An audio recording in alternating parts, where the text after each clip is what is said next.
The Vance Manor stretched across 50 acres of isolated, fog-shrouded Oregon coastline.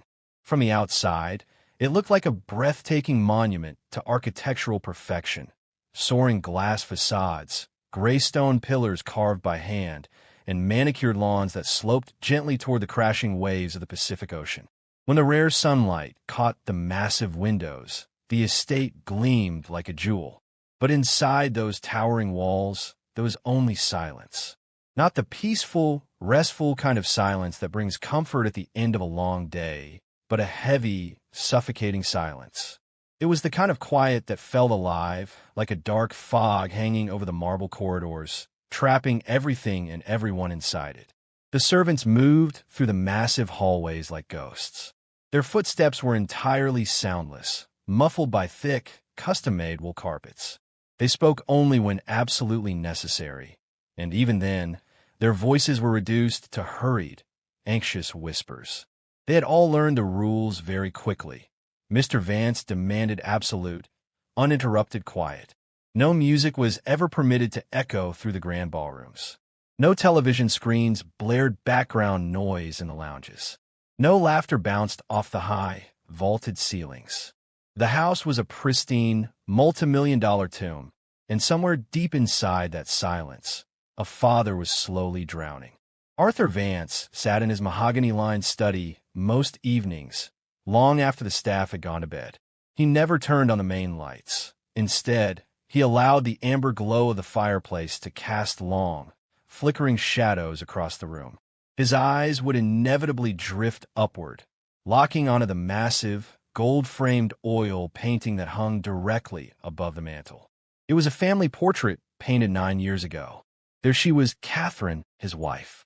Her smile was forever captured in brushstrokes, her eyes bright, radiant, and intensely alive. Next to her stood a younger version of Arthur himself, a man who still looked whole, a man who still carried hope in his eyes.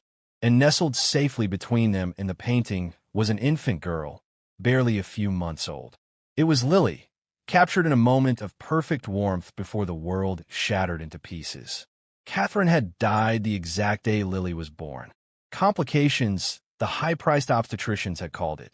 Too much sudden bleeding, too little time to react. Arthur had spent the final hours of his wife's life holding her ice-cold hand in a state-of-the-art delivery room, watching the monitors flash as the light slowly drained from her eyes. In her final moments, Catherine's lips had parted.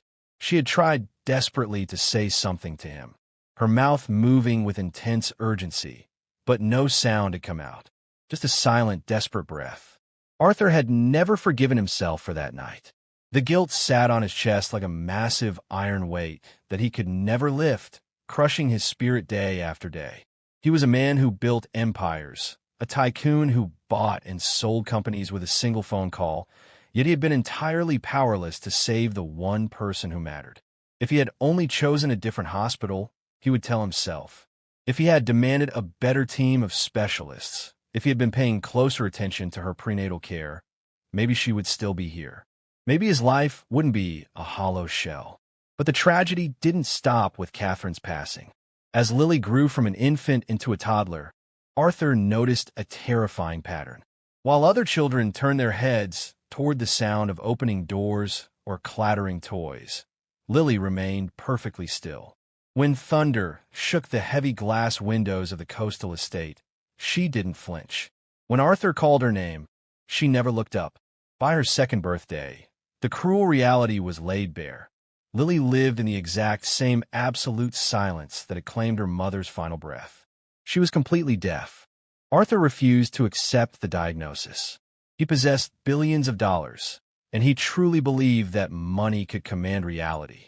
He turned his grief into a relentless, obsessive campaign to fix his daughter's world.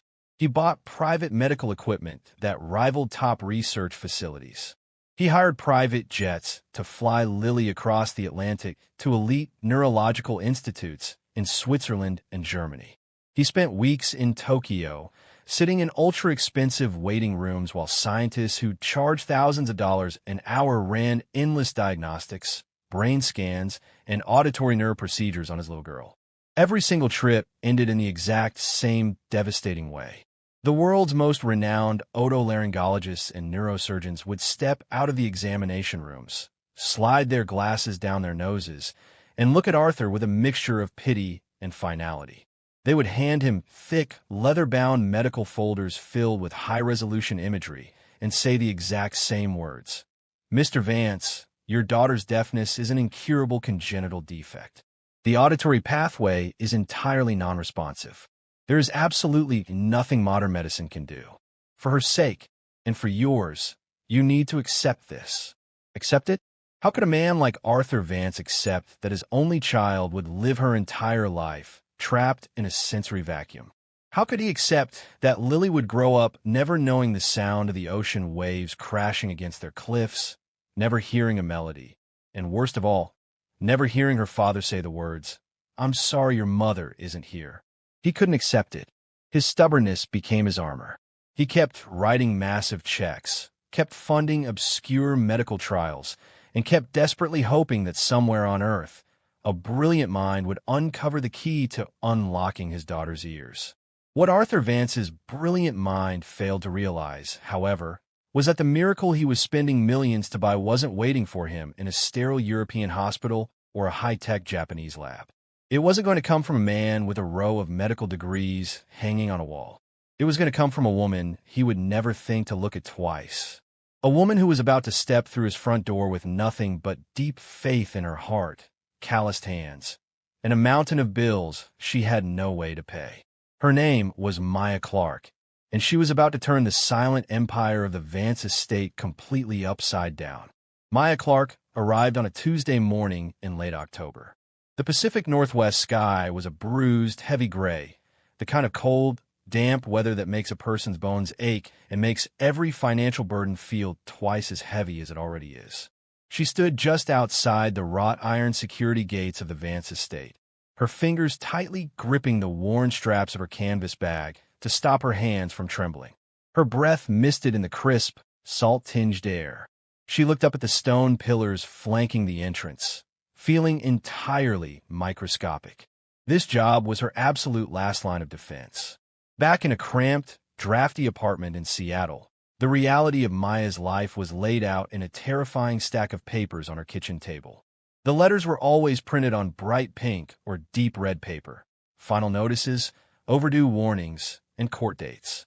Her grandmother, the woman who had single-handedly raised her after Maya's parents were tragically killed in a highway collision when she was just 11, was fading away in a specialized nursing facility. The cost of that facility was a ravenous beast that devoured every single penny Maya earned.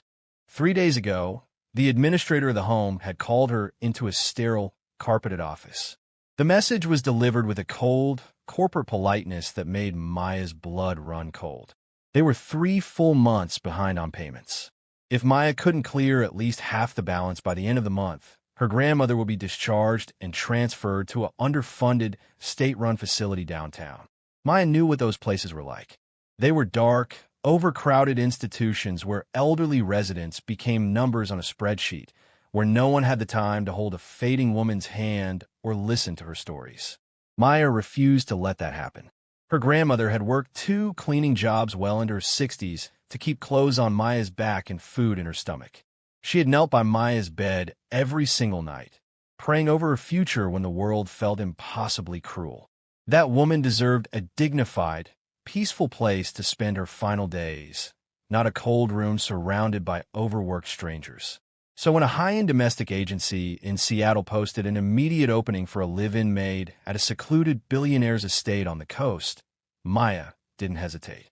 She didn't care that the salary was high precisely because the turnover rate was legendary.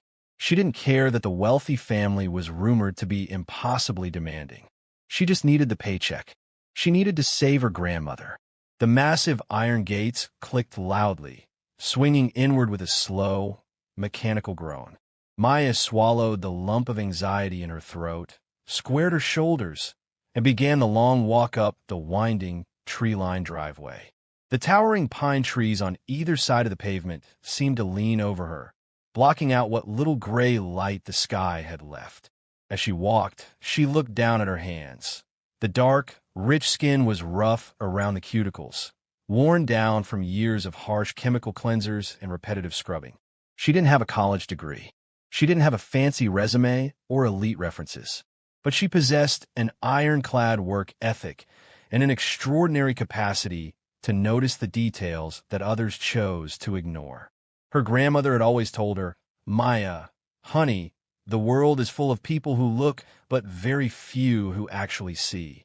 You keep your eyes open, and God will show you exactly where you're needed." The driveway finally cleared, opening up to reveal the full majesty of the Vance Manor. It was an intimidating fortress of modern concrete, dark glass, and ancient stone, positioned precariously on the edge of a rugged cliff that dropped straight into the churning white foam of the Pacific Ocean. It looked like a place designed to keep the rest of humanity at a distance. Maya climbed the wide granite steps leading to the service entrance around the side of the house. Before she could even knock, the heavy solid wood door swung open. Standing in the threshold was a tall, sharply dressed woman with her graying hair pulled back into a bun so tight it looked painful. Her eyes were small, dark, and analytical, scanning Maya from head to toe in a fraction of a second. "You must be Maya Clark," the woman said, her voice completely devoid of warmth. "I am Mrs. Gable, the head housekeeper. You are exactly 4 minutes early. Step inside." The interior of the Vance Manor was even more imposing than the outside. The floors were polished white Italian marble, buffed to such a high shine that Maya could see her own anxious reflection beneath her sneakers. The walls were adorned with minimalist, expensive modern artwork, but there were no family photos, no scattered books, and no signs of actual life. "Let me get one thing entirely clear before I show you to your quarters," Mrs. Gable said, her heels clicking with a rhythmic, military precision against the stone floor as she led Maya down a long corridor. "Mr. Vance is a man of absolute order. He pays 3 times the industry standard because he expects flawless execution. But above all else, he demands complete and total silence." "I understand, ma'am," Maya replied softly. "Do you?" Mrs. Gable stopped abruptly, turning around to face Maya with a severe look. The last 2 girls did not. They thought they could bring their own habits into this house. One of them played music while dusting the library. She was dismissed before the song even finished. The other tried to interact with little Miss Lily. She thought she was being kind. She was gone by the weekend with no reference. Mrs. Gable leaned in slightly, her voice dropping to a harsh whisper. "Mr. Vance does not tolerate disruptions, especially around his daughter. Lily is deaf, and her environment must remain entirely tranquil. You are here to clean. You are to be invisible. You do not speak to Mr. Vance unless he addresses you directly, which he won't. And you do not, under any circumstances, try to coddle or interfere with the child. Am I making myself clear?" "Perfectly clear," Maya said, a tight knot forming in her stomach. The atmosphere in the house felt heavy, almost suffocating, like a vacuum where air was a luxury. "Good. Your duties begin immediately after you change into your uniform. You will find it on your bed in the staff wing." An hour later, dressed in a plain, deep charcoal scrub-style uniform, Maya was assigned to dust the grand dual staircase in the main entrance hall. She worked methodically, using a soft microfiber cloth to wipe down the intricate, dark-stained oak banisters. The silence of the house was deafening. It felt like standing inside a sensory deprivation chamber. The other staff members she passed in the halls moved like muted shadows, looking straight ahead, avoiding even eye contact. Then, a tiny movement above her caught her eye. Maya looked up toward the middle landing of the grand staircase. Sitting perfectly still on the cold marble step was a little girl. It was Lily Vance. She looked tiny against the massive scale of the room. She was wearing a simple, pale blue dress, her dark curls framing a pale, beautiful face. Her knees were tucked tightly against her chest, and she was entirely focused on a small wooden toy car in her hands, rolling it back and forth along the edge of the step. Maya froze, remembering Mrs. Gable's strict warning. She should look away. She should focus on the banister. But as Maya watched, she noticed something that made her heart ache. Lily wasn't just playing. Every few seconds, the little girl would pause, lift her small right hand, and gently press her palm against her right ear. She would hold it there for a moment, her tiny brow furrowing a subtle, fleeting wince crossing her features. It wasn't the behavior of a child who was simply living in a silent world. It looked like someone trying to soothe a deep, persistent discomfort. Lily turned her head slightly, and for a brief second, her wide, dark eyes locked directly onto Maya. There was an ocean of profound loneliness in that look, a look that Maya recognized instantly. It was the same look her brother Daniel had carried during his darkest days. Maya didn't think about Mrs. Gable. She didn't think about the pink letters on her kitchen table or her grandmother's nursing home bills. Instead, she offered the little girl a soft, genuine smile. She didn't wave. She didn't make a sound. She just let her eyes convey total warmth.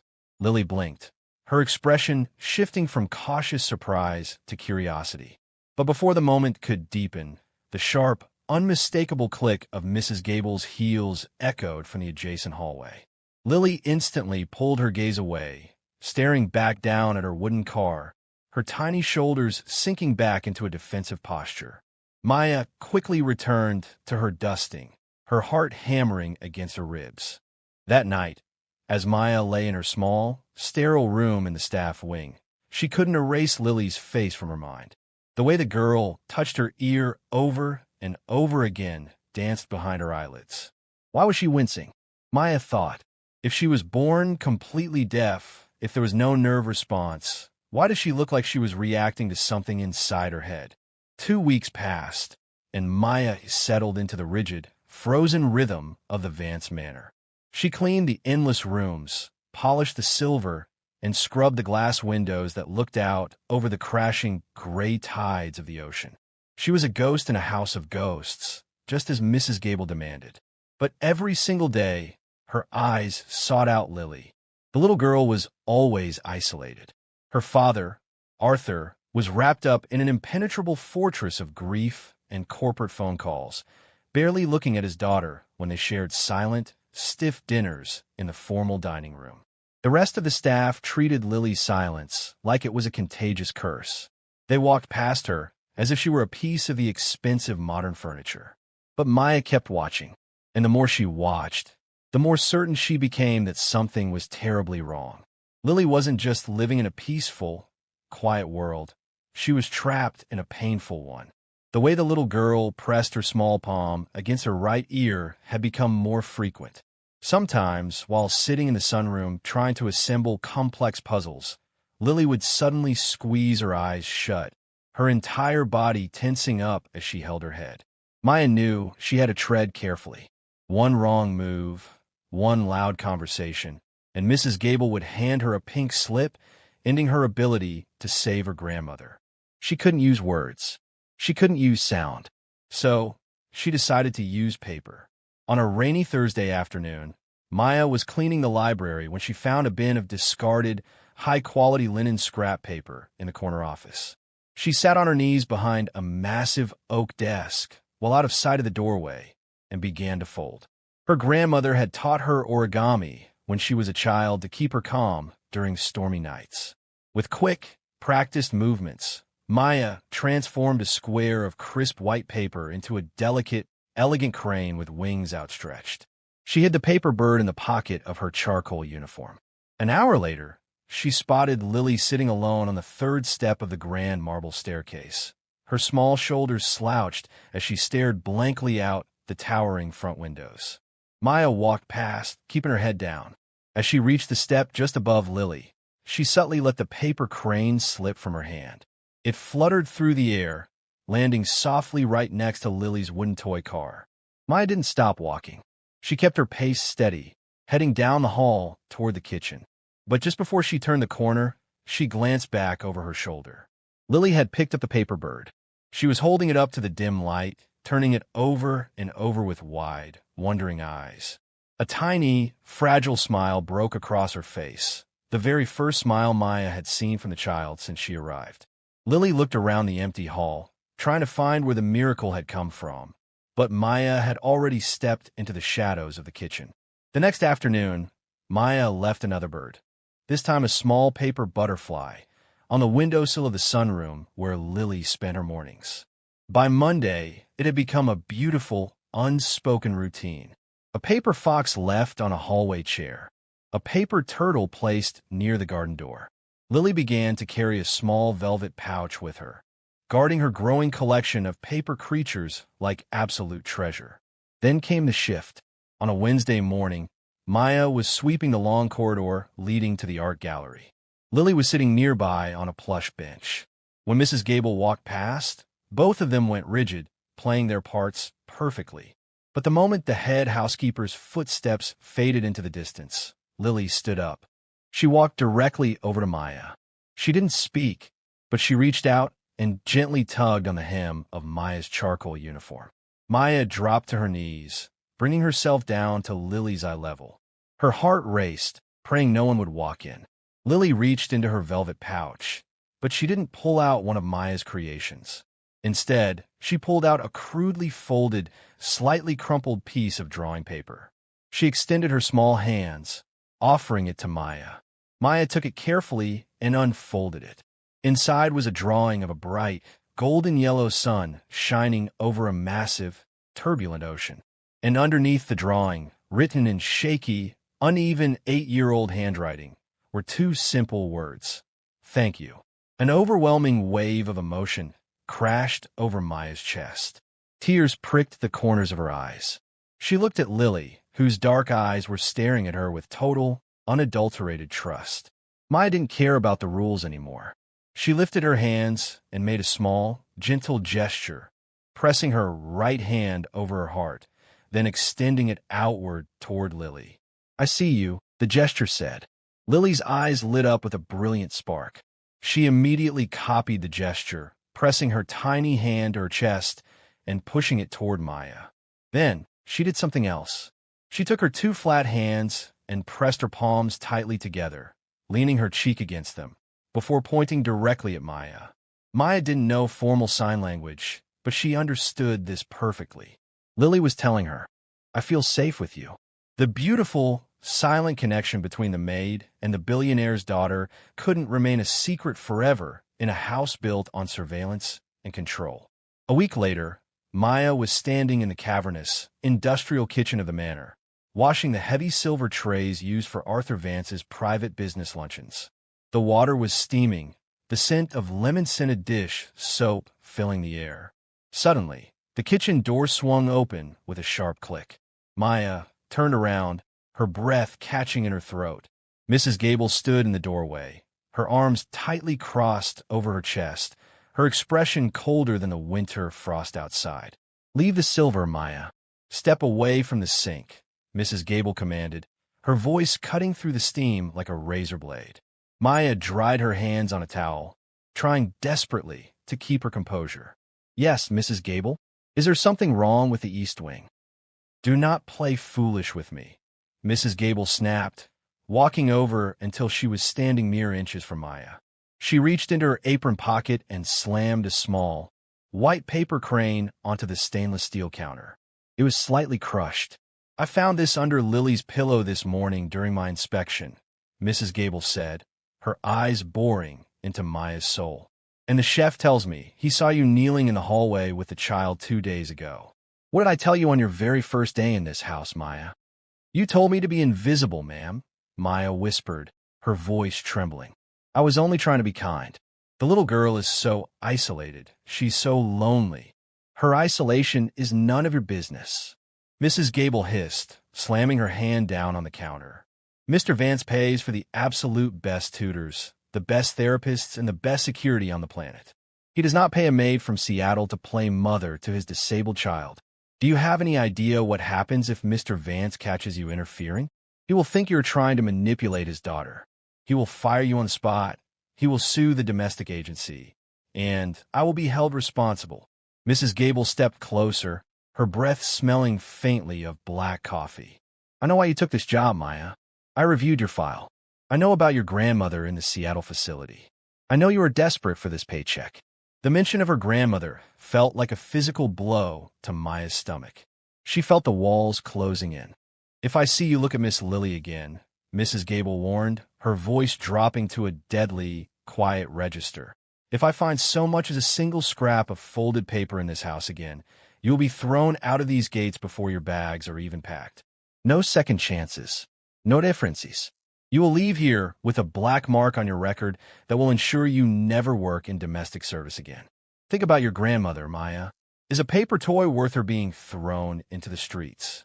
Mrs. Gable grabbed the crushed paper crane from the counter, tore it into small pieces, and threw them into the trash bin. Then she turned on her heel and marched out of the kitchen, her heels clicking a cruel, victorious rhythm against the tile. Left alone in the silent kitchen, Maya collapsed against the counter, her chest heaving as she let out a quiet, ragged sob. The threat was real. The trap was set. To save her grandmother, she had to become completely blind to Lily's existence. She had to let the little girl sink back into the dark, suffocating silence of the Vance Manor. But deep in her heart, a quiet voice whispered that the silence in this house wasn't just a medical condition. It was a crime scene. The next evening arrived, bringing with it a freezing, rain-swept wind that battered the thick glass windows of the estate. The Pacific Ocean below the cliffs roared like an angry beast, throwing white foam high into the air. Arthur Vance had flown out early that afternoon for a critical corporate merger in New York, leaving the mansion even emptier and colder than usual. Maya moved through the West Wing corridor, her body operating on pure survival instinct. She kept her head down, her eyes strictly locked onto the carpet she was vacuuming. She had spent the last 24 hours forcing herself to ignore the memory of Lily's face. She had to protect her grandmother. She had to be a machine. But as she reached the glass double doors that led out to the enclosed stone courtyard garden, she stopped. The vacuum cleaner hummed loudly in her hands, but through the glass, a sudden movement caught her eye. Sitting on a stone bench in the middle of the freezing, rain-lashed courtyard was a small, crumpled figure. It was Lily. She wasn't wearing a coat. The bitter wind was whipping her dark curls across her face, and her thin blue dress was already soaked through, clinging to her skin. But she didn't seem to care about the cold. Lily's entire body was hunched over, curled into a tight, defensive ball. Both of her small hands were pressed with agonizing pressure against her right ear. Maya tensed. Through the glass, she could see Lily's face clearly under the dim courtyard lighting. It was twisted in absolute, blinding agony. Tears were streaming down her pale cheeks, mixing with the cold rain. Her mouth was wide open, her chest heaving violently as she gasped for air, crying out from the depths of her soul. But there was no sound, not a whimper, not a scream. She was weeping in complete, horrifying silence. The vacuum cleaner slipped from Maya's hands, hitting the floor with a loud thud. Mrs. Gable's warning, the pink letters, the threats of being fired. Everything evaporated from Maya's mind in a single heartbeat. All she saw was a helpless child drowning in a sea of unacknowledged pain. Maya threw open the heavy glass doors and ran out into the freezing storm. The icy rain hit her face instantly, but she didn't care. She sprinted across the slick stone tiles and dropped to her knees directly in front of the stone bench. "Lily, Lily, look at me!" Maya cried out, forgetting for a moment that the words couldn't reach the girl's ears. Lily opened her eyes. They were bloodshot, swollen, and filled with a raw, terrifying panic. When she saw Maya standing in the rain, she didn't pull away. Instead, she let out a silent, ragged gasp and leaned her forehead forward against Maya's shoulder, her small body shaking uncontrollably from both the cold and the pain. Maya wrapped her arms tightly around the trembling girl, pulling her close to warm her. She gently pulled back, lifting her hands into Lily's line of sight. Slowly, deliberately, Maya made the sign for safe, pressing her palms together. Then, she raised her hands and signed, "Can I look? I'll be gentle. I promise." Lily stared at Maya's hands through a veil of tears. She hesitated for a fraction of a second, a lifetime of painful medical examinations flashing through her eyes. But then, looking into Maya's eyes, The panic in her face softened into total surrender. She nodded slowly and tilted her head sideways, exposing her right ear to Maya. Maya steadied her breathing. She gently pulled Lily's damp curls away from her face, tilted the girl's head toward the amber glow of the courtyard lamp, and looked deep inside the ear canal. Her breath caught sharply in her throat. Her heart stopped. Deep inside the narrow passage, lodged firmly against the delicate tissue, was something dark, dense, and glistening like wet stone. It was a solid, calcified mass, completely blocking the auditory pathway. It wasn't deep inside the inner brain tissue where nerve damage occurred. It was sitting right there in the canal, thick, inflamed, and pushing aggressively against the ear wall. Maya's mind raced back to her childhood in Newark. She remembered her cousin Marcus, who had been written off as completely deaf by 3 different neighborhood clinics for 6 long years. It wasn't until a visiting community nurse had actually taken a proper light, looked past the surface, and discovered a massive, ancient calcified blockage. A simple, careful extraction had changed Marcus's life forever, exploding his world into sudden, brilliant sound. Maya's hands began to shake violently. How had the world-class specialists missed this? She thought, a cold realization washing over her. How had millions of dollars in advanced brain scans completely overlooked a physical obstruction sitting right in front of them? She looked down at Lily, who was watching her with desperate, pleading eyes, still clutching her head in agony. "We need to tell your father." Maya signed quickly, her hands trembling. "We need a real doctor to see this right now." The moment Lily understood the sign for father and doctor, an explosion of pure panic hit her face. She frantically grabbed Maya's wrists, shaking her head violently. Her tiny hands flew into motion, signing with terrifying speed. "No. No doctors. No hospitals. They hurt me. Always hurt. Never help. Please, Maya. No." Maya's heart shattered into 1,000 jagged pieces. She understood the tragic, horrific reality. For 8 years, this little girl had been poked, prodded, and subjected to invasive, painful experimental procedures by high-priced specialists who used her as a medical playground. To Lily, medical help didn't mean relief. It meant state-of-the-art torture that never changed the silence in her head. Maya gripped Lily's freezing hands, locking eyes with her. "I would never hurt you," she signed with deep, absolute intensity. "Never." Lily stared at her, her erratic breathing slowly beginning to level out, though the tears still leaked from her eyes. Maya gathered the soaking wet child into her arms, lifted her off the bench, and carried her back inside the manor, escaping the roaring storm. She smuggled Lily into the privacy of the sunroom, wrapping her in a warm, dry linen blanket she took from the cart. She sat with the little girl until the tensing faded, until Lily's eyes closed in an exhausted, pain-riddled sleep. But as Maya walked back to her small room in the staff wing late that night, her mind was a turbulent storm of its own. She knew exactly what she had seen. She knew that mass didn't belong there. But she was just a maid with a high school diploma and 0 medical credentials. If she went to Mrs. Gable, she would be fired and blacklisted instantly. If she waited for Arthur Vance to return from New York and try to tell him, he would likely have his private security throw her out for violating the strict rules of the manor. And if she did nothing, this beautiful, pure-hearted little girl would be left to suffer in a dark, silent vacuum for the rest of her life. Maya sat on the edge of her mattress, staring at her calloused hands in the dark. The ghost of her past was suddenly standing right in front of her. Maya didn't sleep a single wink that night. She sat wrapped in a blanket, staring blankly at the wall as the hours ticked away in the oppressive silence of the manor. Her mind was trapped in a memory she had spent years trying to bury. She was 14 years old, living in a cramped, mold-infested apartment in Newark. Her younger brother, Daniel, was only 9. For 3 months, Daniel had complained of a deep, throbbing pain in his abdomen. He would curl up on the living room futon, his face pale, sweat beadings on his forehead, crying silently so he wouldn't wake their exhausted grandmother who had just finished a 12-hour shift. They were completely broke. They had no health insurance, and the local free clinic had a 3-month waiting list just to see a nurse practitioner. Every time Maya begged her grandmother to take Daniel to the emergency room, the answer was always the same. "Baby girl, if we go to that hospital, the bill will take the roof from over our heads.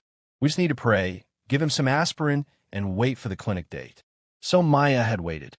She had stood by and watched her little brother fade away, his body thinning, his voice growing weaker until he could barely whisper her name.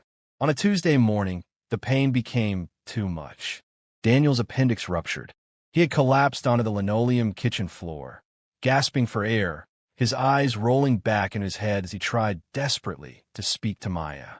He had reached out, clutching her hand, his lips moving frantically, but no sound could escape his throat. He died right there in her arms, in a pool of silent agony, before the underfunded city ambulance could even reach their block. The trauma of that morning had permanently rewritten Maya's soul.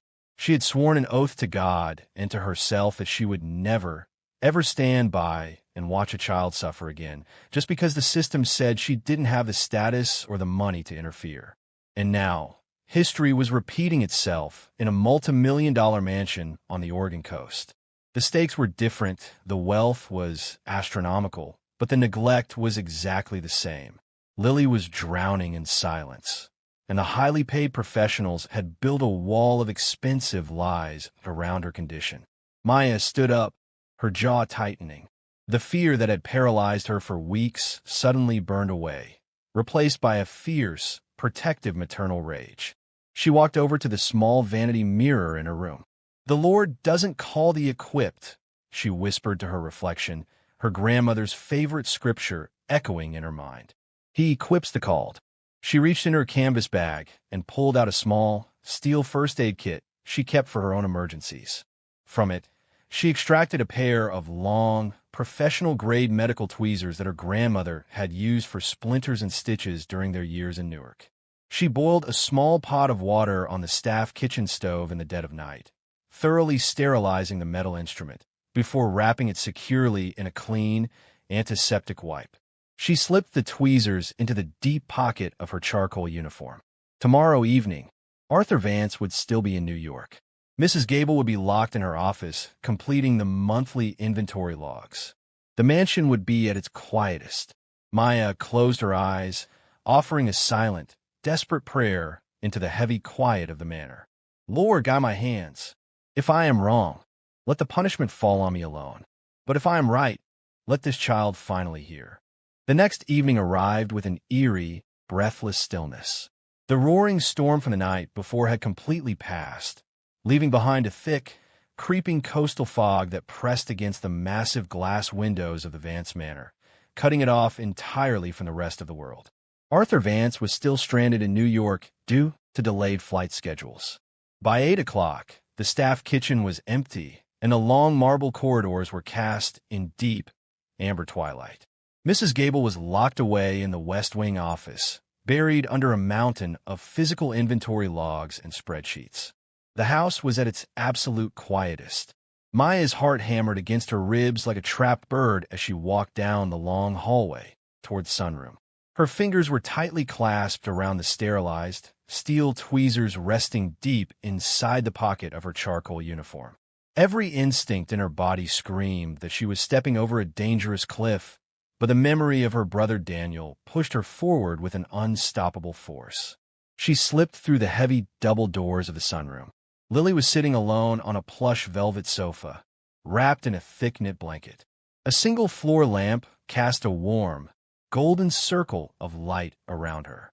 She wasn't playing with her wooden cars or drawing. Her pale face was exhausted, her eyes rimmed with red, and her small right hand was still defensively cupped over her ear. When Lily looked up and saw Maya, a sudden spark of intense relief washed over her features. She immediately dropped her hand and reached out toward her. Maya quickly knelt on the soft rug directly in front of the little girl. She didn't waste any time. She reached into her pocket, pulled out the antiseptic cloth, and carefully unwrapped the long, slender metal tweezers. The polished steel caught the golden lamplight, gleaming sharply. Lily froze. Her wide, dark eyes locked onto the metal tool, and an immediate wave of primal medical terror flooded her face. She tensed her shoulders, pulling back into the deep cushions of the sofa, her hands shaking violently as she shook her head no. Maya didn't force her. She kept her movements slow, calm, and deliberate. She laid the tweezers down on the coffee table, completely out of reach, and lifted her hands into Lily's line of sight. "I'm not a doctor," Maya signed, her eyes burning with an intense, steady warmth. "Doctors hurt you because they do not look at you. I see you, Lily. I love you. I promise on my life, I will not hurt you. Trust me." Lily stared at Maya's hands. She looked at the absolute truth and devotion shining in Maya's eyes, and then down at the metal tool. The silence in the room was so thick it felt heavy, a physical weight holding them both in time. Lily swallowed hard, her tiny chest heaving as she let out a silent, trembling breath. Slowly, incredibly, Lily leaned her body forward. She tilted her head completely to the side, resting it gently against the soft cushion of the sofa, exposing her right ear to the golden lamplight. She closed her eyes tight, her small fists gripping the edges of her blanket. She was placing her entire fate into the hands of Maid. Maya offered a silent, desperate scream of a prayer to God. "Guide my fingers. Do not let me fail this child." Her hands, which had been shaking for 24 hours, suddenly went perfectly stone still. Maya reached out with her left hand, gently pulling the top of Lily's ear upward and backward to straighten the narrow canal, just as she had watched the nurse do for her cousin Marcus years ago. She picked up the tweezers with her right hand. She leaned into the light. Deep inside the inflamed passage, the dark, calcified mass was clearly visible, looking like a dense, wet stone wedged tightly against the canal wall, sealing it shut like a cork in a bottle. Maya held her breath. She carefully, millimeter by millimeter, guided the long, slender tips of the tweezers into the ear canal. She didn't touch the sensitive skin of the walls. Her focus was absolute. She pressed the tips together, sliding them just past the edge of the hard obstruction. She caught it. She gripped the mass firmly. Lily's body went rigid, a silent gasp escaping her parted lips as she felt the pressure inside her head shift. "Steady, baby, steady," Maya whispered, though she knew the words couldn't be heard. Maya began to pull. Slow, micro movements. There was a sudden, heavy resistance. The mass had been lodged there for years, biological buildup and hardened fluid binding it to the canal. Maya's heart hammered against her chest like an engine, sweat breaking out along her hairline. If she pulled too fast, she could tear the delicate inner tissue. If she let go, she might never get another chance. She applied a steady, gentle, twisting pressure. "Come on," she thought. "Release her." With a sudden, soft internal slide, the resistance broke. The mass gave way. Maya smoothly drew the tweezers back out of the canal. Resting securely between the metal tips was a solid, dark, biological stone. Years of undisturbed calcified blockage that had stolen a little girl's childhood. Maya dropped the mass into the antiseptic cloth in her lap, her stomach turning slightly at the sight of it. But before she could even process what she had done, a sharp, audible sound shattered the silence of the sunroom. Lily gasped. It wasn't a silent movement of her chest. It was a real, physical, audible gasp that vibrated in the air. Lily's eyes flew wide open, wider than Maya had ever seen them. Her tiny body vaulted upright on the sofa, her hands instantly flying to both sides of her head. Her face was a shocking, turbulent landscape of pure wonder, confusion, and overwhelming terror. Across the sunroom, resting against the mahogany wall, was a massive, ancient grandfather clock. For 8 years, its heavy bronze pendulum had swung back and forth, moving in a world Lily could only see. But now, the rhythmic, mechanical heartbeat of the clock was echoing through the room. Tick, tock, tick, tock. Lily's head snapped toward the wall. She stared at the clock, her mouth open, her chest heaving as she listened to the very first sound of her entire life. She raised her trembling hand, gently pressing her fingers against her own throat. She let out a small, rough, unpracticed breath, feeling the physical vibration of her vocal cords.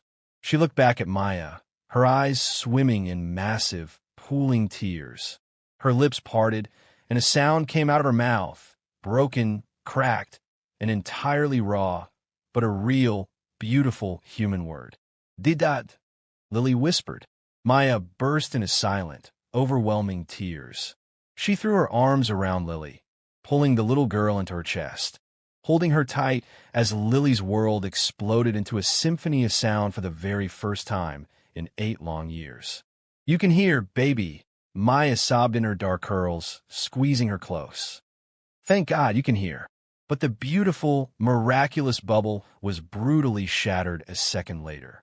The heavy oak doors of the sunroom were thrown open with a violent slam that echoed through the high ceilings. Standing in the threshold, his coat soaked with fog, his face pale with exhaustion and sudden shock, was Arthur Vance. He had managed to charter a private flight to escape the New York delays, arriving hours ahead of schedule. His eyes locked onto the scene, his daughter crying on the sofa, a maid holding her, a pair of steel tweezers on the table, and a small smudge of blood on Maya's fingertips where the sharp edge of the blockage had pulled free. "What have you done to my daughter?" Arthur's voice boomed through the room like a thunderclap, shaking the walls. The roar of Arthur Vance's voice hit the walls of the sunroom like a physical shockwave. Lily flinched violently, her entire body tensing as the sheer volume of her father's rage, the very first voice she had ever perceived, struck her raw, unaccustomed ears. It didn't sound like love. It sounded like an explosion. She let out a sharp, frightened cry and buried her face deeper into Maya's charcoal uniform, her hands clawing at the fabric for protection. Arthur rushed forward across the plush rug, his expensive leather shoes thudding heavily against the floor. His eyes were wide with a terrifying mixture of panic and protective fury. He reached down and forcefully grabbed Lily by her upper arms, pulling her away from Maya's embrace. "Get away from her!" he roared, pushing Maya backward onto the floor. Maya went down hard on her hands, her palms scraping against the edge of the low mahogany coffee table. Arthur scrambled onto his knees, pulling Lily into his chest while frantically checking her face, her hair, and her neck. "Lily, look at me. Look at Daddy. Are you hurt? What did she do to you?" He saw the tiny smear of biological fluid and the speck of blood on the white antiseptic wipe on the table. His mind, already warped by years of paranoia, grief, and fear for his daughter's fragile life, instantly jumped to the most horrific conclusion. Maya sat up on the floor, her chest heaving as she raised her hands defensively. "Mr. Vance, please, listen to me. I didn't hurt her. I swear to you, I didn't hurt her. Look at her." "Shut up," Arthur shouted, his voice shaking with a dangerous, unstable rage. He didn't look at Maya.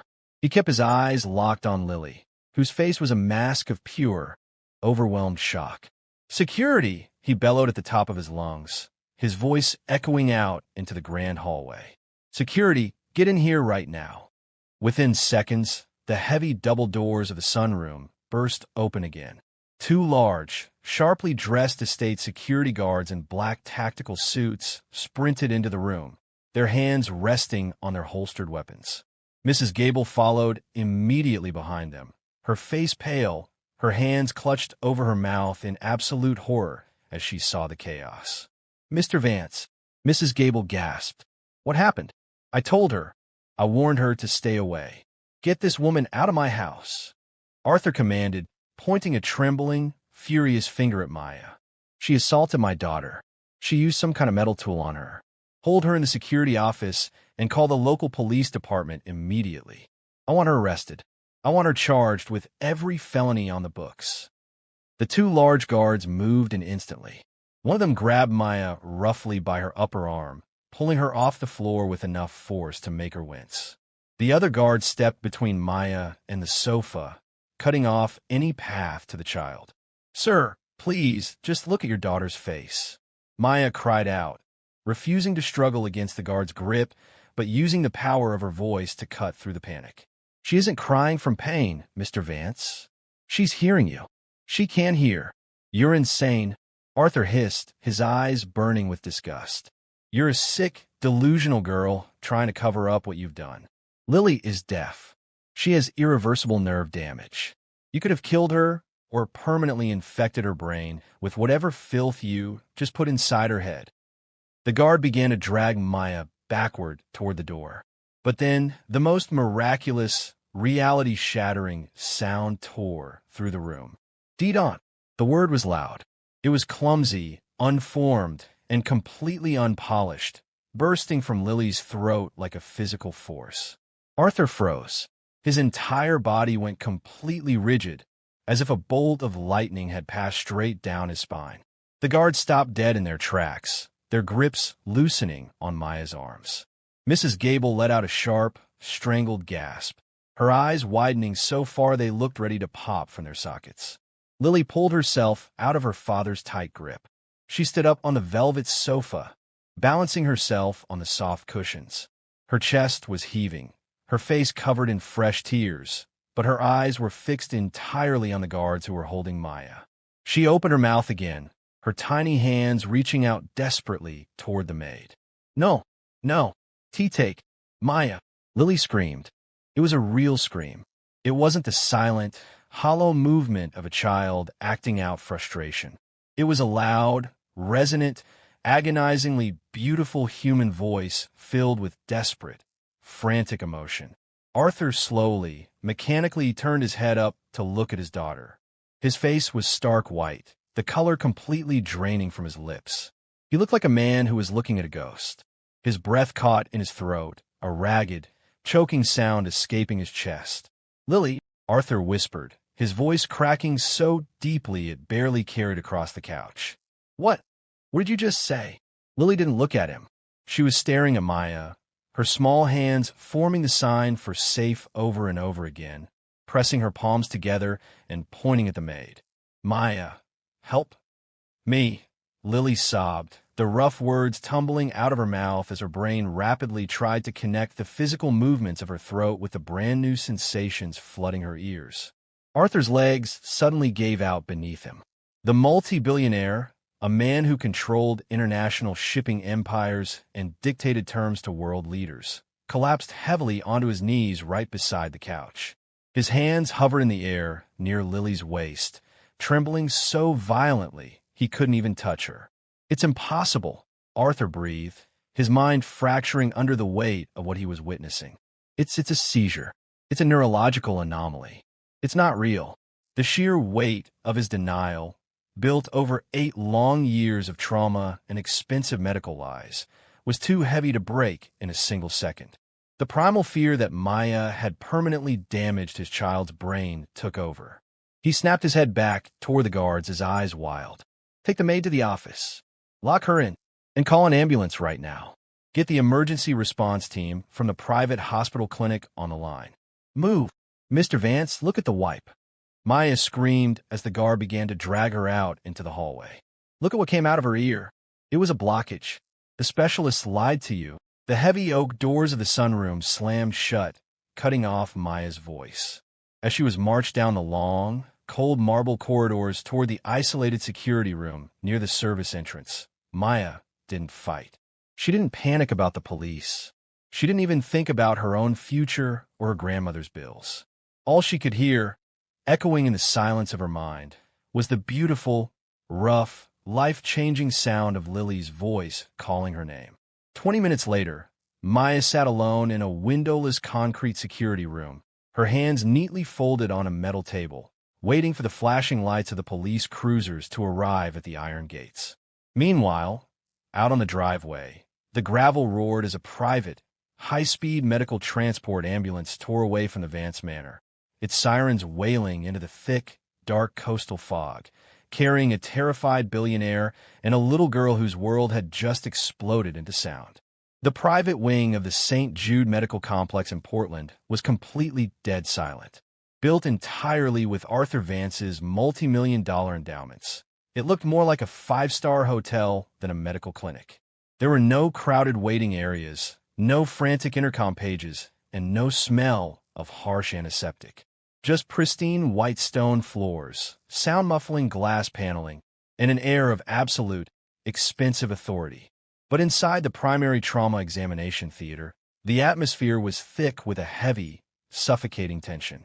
Arthur Vance stood by the glass observation partition, his expensive tailored coat thrown onto a chair, his shirt sleeves rolled up to his elbows. His hair was completely disheveled, and his eyes were bloodshot as he watched the scene play out through the pain. Dr. Julian Sterling, the chief neurosurgeon and the head of the International Medical Board that Arthur had funded with $50 million over the last 6 years, was adjusting his gold-rimmed glasses.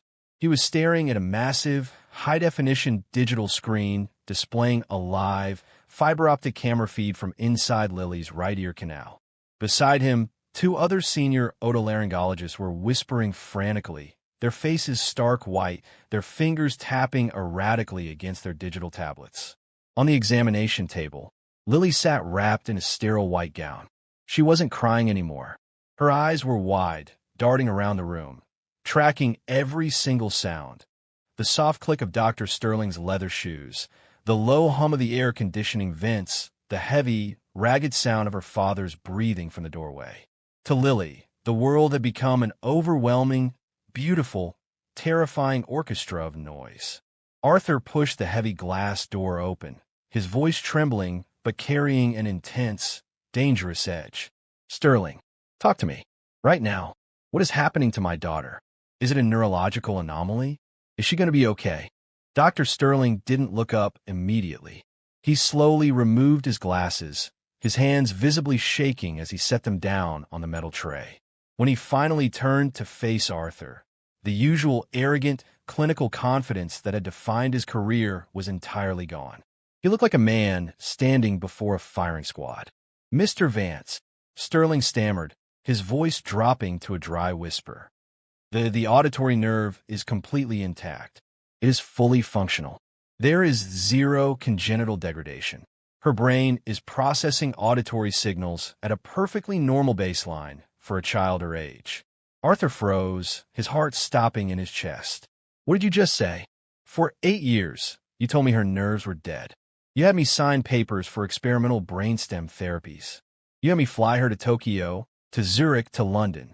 Your board compiled thousands of pages of neurological scans, proving she had an incurable genetic defect. The scans were altered." "Arthur," a soft, terrified voice echoed from the corner of the room. It was Dr. Eris Thorne, the junior researcher on the board. He stepped forward, his head down, holding a black digital storage drive in his hand. We were ordered to falsify the foundational digital rendering of Lily's inner ear anatomy 6 years ago." The words hit the room like a physical shockwave. Arthur felt the air leave his lungs. "You falsified her scans? Why?" "Because of the money, Arthur," Dr. Thorne cried out, his voice cracking with immense guilt. "The Vance Foundation was pouring $10 million a year directly into our private research lab to find a neurological cure for congenital deafness. If we told you the truth, that your daughter didn't have a rare brain defect, that she just had a highly unique, deep-set calcified biological blockage blocking her auditory canal, the funding would have stopped. A simple, minor outpatient extraction would have cured her in 30 minutes for less than $1,000. Thorne pointed a shaking finger at Dr. Sterling. He knew it. The entire executive board knew it. They designed a custom protocol. Every time Lily came in for an inspection, they gave her high-dose localized sedatives to keep her from reacting to the pressure, and they used digital filters to erase the physical obstruction from her 3D imaging files. "We locked your daughter into a lifetime of $500,000 experimental drug treatments that did absolutely nothing, just to keep your billions flowing into our corporate accounts." Arthur stared at the doctors. The world around him seemed to warp and spin out of control. The empire of elite science he had spent his entire life building, the men he had trusted with the soul of his only child, were nothing but a pack of high-status vultures who had stolen 8 years of music, laughter, and sound from his daughter's life just to build their own research empires. He looked over at Lily. She was looking at him, her dark eyes filled with absolute clarity. She didn't need sign language anymore. She could hear the raw, bleeding agony in her father's voice. A sudden, Violent image flashed through Arthur's mind. Maya, the maid in the charcoal scrub's uniform. The woman he had insulted, called insane, and ordered his security team to lock away like a common criminal. She hadn't assaulted his daughter. She had done what 30 world-class scientists with millions of dollars in equipment couldn't do, or chose not to do. She had actually looked at the child. She had seen the truth. An overwhelming wave of pure, suffocating remorse crashed over Arthur's chest. The arrogant billionaire evaporated, leaving behind only a father who had been completely blind. He didn't yell at Dr. Sterling. He didn't threaten them with his lawyers. Instead, he walked over to the examination table, lifted Lily into his arms, and held her tightly against his chest. "I'm sorry, Lily," he choked out, his tears finally breaking free, hot and fast against her hair. "Daddy is so sorry." "And Maya," Lily whispered back, her small arms wrapping around his neck, her voice clearer now, stronger. "Go find Maya." Back at the Vance Manor, the flashing blue and red lights of 3 local police cruisers cut through the thick coastal fog, casting long, strobing shadows across the stone facade of the estate. 2 county sheriffs stood inside the main security office, their leather duty belts creaking as they stood over Maya, who sat calmly with her hands resting on the cold metal table. Mrs. Gable stood in the corner, her arms crossed, looking out the small window with a tense, anxious expression. "All right, Miss Clark," the older sheriff said, unfolding a standard notepad. "The homeowner called this in as a violent child assault with a weapon. We're just waiting for his official signature on the formal affidavit before we transport you downtown to the county jail. Do you have anything to say before we log this?" Maya looked up. Her face was completely calm, her eyes reflecting a deep, unshakable peace. "I have nothing to say to you, sir. But when Mr. Vance gets back, tell him to look under Lily's pillow. The paper crane she keeps there will tell him everything he needs to know about who loves his daughter and who loves his money." Suddenly, the heavy metal door of the security office was thrown open with such immense force it slammed against the concrete wall. Arthur Vance burst into the room. He was completely out of breath, his tie missing, his white shirt stained with rain and sweat. Right behind him, holding a large umbrella, was his primary corporate attorney. The 2 sheriffs instantly stood up, adjusting their badges. Mr. Vance. Perfect timing, sir. We have the suspect secured. We just need you to execute the formal complaint paperwork right here, and we'll take her out of your way." "Uncuff her," Arthur said.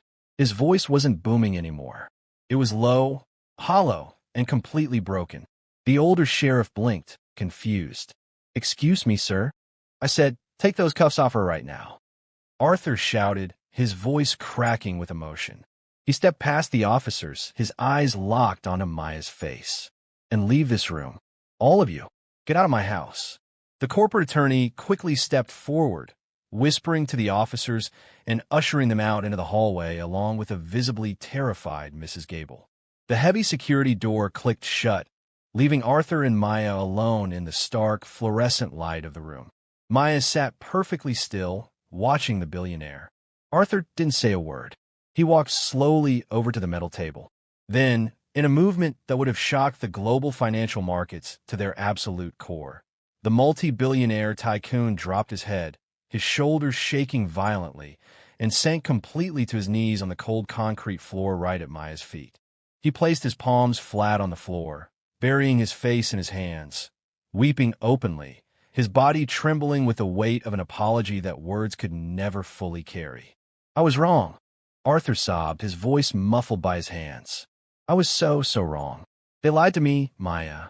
The doctors, the clinics, the board, they built a prison around my daughter's life for 6 long years, and I handed them the keys because I thought my money could buy her a cure. I called you a criminal. I threatened to ruin your life, and you're the only person in this world who actually saved her." He lifted his head, looking up at Maya with eyes full of deep, raw humility. "She can hear, Maya. Lily spoke to me. She said your name. Please, I don't care what it costs. I don't care what I have to do. Please find it in your heart to forgive an old, foolish father who couldn't see what was right in front of him." Maya looked down at the most powerful man she had ever met, kneeling before her calloused hands. She didn't feel a single drop of spite or pride. She just felt an overwhelming sense of profound relief. Her grandmother's words echoed in her heart. God will show you exactly where you're needed. She slowly leaned forward, reached down, and gently placed her rough, worn hands over Arthur's trembling shoulders, guiding him up from the floor. "Stand up, Mr. Vance," Maya said softly, a gentle, radiant smile breaking across her face. "You don't need to kneel to me. Your daughter's world has sound now. That is the only payment I ever wanted." 6 months later, the Vance Manor was no longer a silent tomb. The heavy, suffocating wool carpets had been pulled up, replaced with beautiful, light-reflecting hardwood floors that echoed with life. The dark glass windows were thrown wide open, allowing the bright, crisp spring breeze and the rhythmic, roaring music of the Pacific Ocean waves to fill every single room. From the grand sunroom, the beautiful, cascading chords of a grand piano drifted out into the courtyard. Lily sat at the bench, her fingers moving gracefully across the keys. She wasn't just playing by sight anymore. She was tilting her head, her eyes closed, listening to the rich, beautiful vibrations of the music she was creating. Around her neck, dangling from a fine gold chain, was a small, perfectly preserved silver charm shaped like a paper crane. Standing by the large glass doors, Arthur Vance watched his daughter, a cup of warm coffee in his hand. The heavy lines of grief and guilt had completely melted from his face. He looked 10 years younger, his eyes bright, clear, and full of peace. Beside him stood Maya. She was no longer wearing the charcoal scrub's uniform of maid.